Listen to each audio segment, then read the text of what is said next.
Rubies get sold as one thing: red. That's the shape the trade built, and it's the one most people picture when the word is spoken. But red, in ruby, is doing more work than the word suggests. Ruby is the red variety of corundum. Everything else, every other color, is sapphire.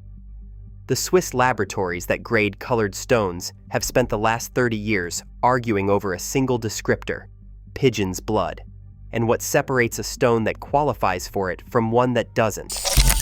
The answer involves chromium, iron, the rock the ruby grew inside, whether the stone was heated, and in a few rare cases, whether it produces a six-pointed star when light hits it the right way. Once you understand what gives each tier its color, you stop seeing rubies as one stone and start seeing 9. We're going to walk them from the lowest, the rubies you've probably owned without knowing what tier they came from, to the highest, where geography, geology, and treatment all have to align inside the same crystal. 9 levels, 9 minutes, in order of how often the Earth makes them. We start with Pinkish Red. Pinkish Red is the lightest tier and the most common. The color comes from chromium atoms slipping into the corundum lattice where aluminum atoms should be.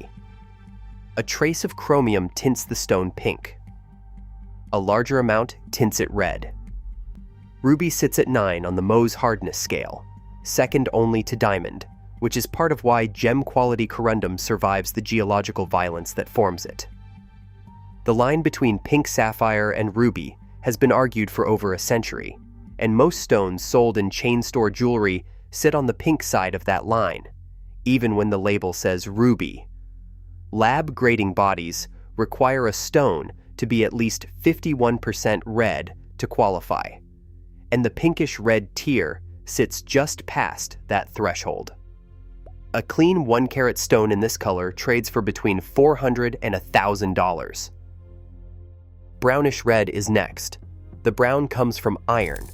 Ruby material from India, particularly the Mysore and Orissa deposits, carries enough iron that the chromium red gets muddied into something closer to garnet. These stones are rarely faceted. They're carved, set as cabochons, or used in vintage jewelry where the deeper tone was once considered desirable. The Rajaratna ruby, an Indian stone reported at 2,475 carats, is the largest known ruby in the world. It's also opaque, which is part of the reason most people have never heard of it. Purplish red is the third tier. This is the Siamese color. Rubies from Thailand and Cambodia, and to a lesser extent Vietnam, carry a purple secondary that for centuries was the standard the European trade actually handled.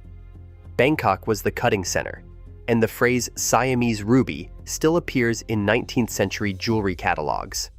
The purple comes from a different iron interaction than the brown, slightly less ferric, slightly more violet in the absorption spectrum. The Thai mines are mostly exhausted now, which is why most stones in this tier appear in estate auctions rather than new production. Please like this video and subscribe to help me to 1,000 subscribers. Thanks. Red is the fourth and the first tier that sits comfortably in the middle of the ladder. No strong brown, no strong purple, no exceptional saturation.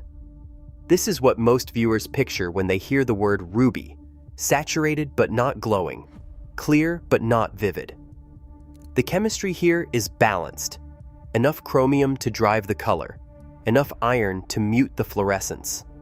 The bulk of commercial-grade Madagascar material and the lower tiers of Mozambique production sit here. A clean 1-carat stone trades in the low thousands of dollars. A 5-carat stone in the same color, clean enough to face up well, can clear $30,000. Intense red is the fifth. The saturation is up. The secondary modifiers, brown, purple, orange, are absent.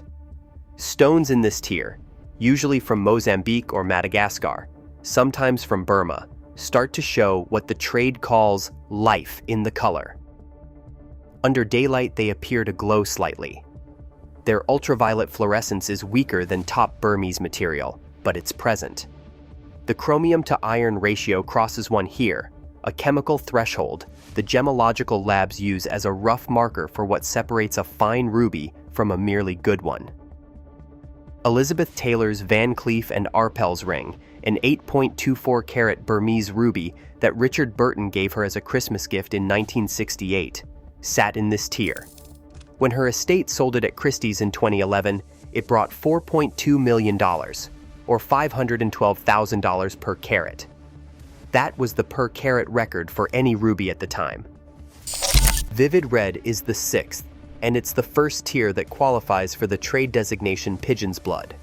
GRS, Gem Research Swiss Lab, which created the modern grading system in 1996, defines Pigeon's Blood as a vivid red with no brown, no orange, and a medium tone.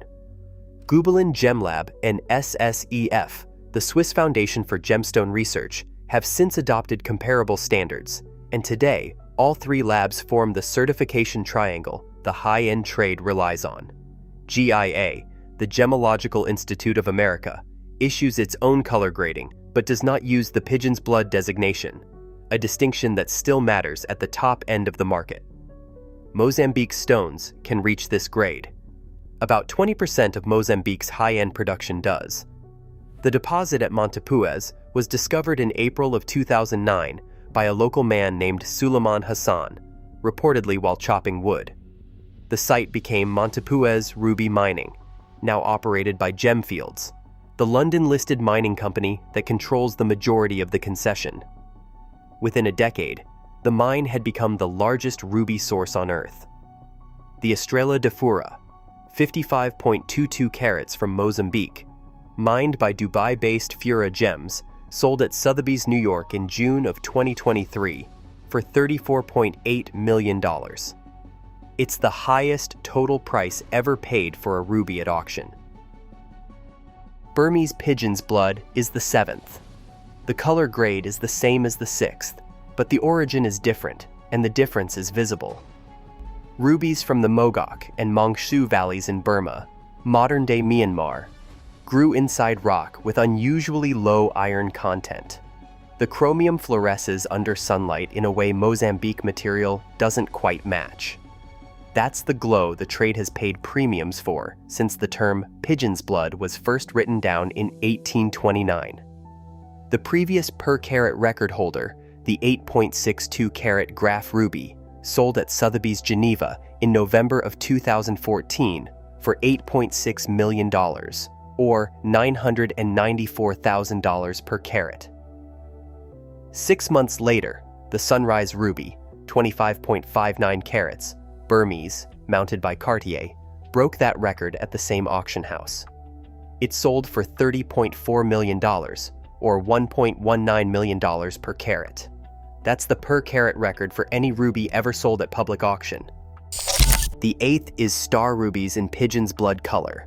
A star ruby contains microscopic needles of rutile trapped inside the crystal as it cooled, oriented in 3 directions at 60 degrees to each other. Cut as a cabochon, light bounces off the needles and produces a 6-rayed star that floats across the surface as the stone moves. The phenomenon on its own is rare. In Pigeon's Blood color, it's almost unheard of. The Rosser Reeves Star Ruby, 138.7 carats, mined in Sri Lanka, donated to the Smithsonian in 1965 by the advertising executive who carried it around in his pocket as a lucky charm, is the largest and finest known. It was last appraised at $40 million. The ninth is Unheated Burmese Pigeon's Blood at size. Everything stacks at once. The right color, the right origin, no heat treatment, and a stone large enough to matter. Roughly 90% of commercial rubies get heated to improve color and clarity, and heat treatment is only the most common intervention. Beryllium diffusion, which drives color deeper into the lattice, and lead glass filling, which masks fractures to improve apparent clarity, are 2 other treatments the labs now screen for.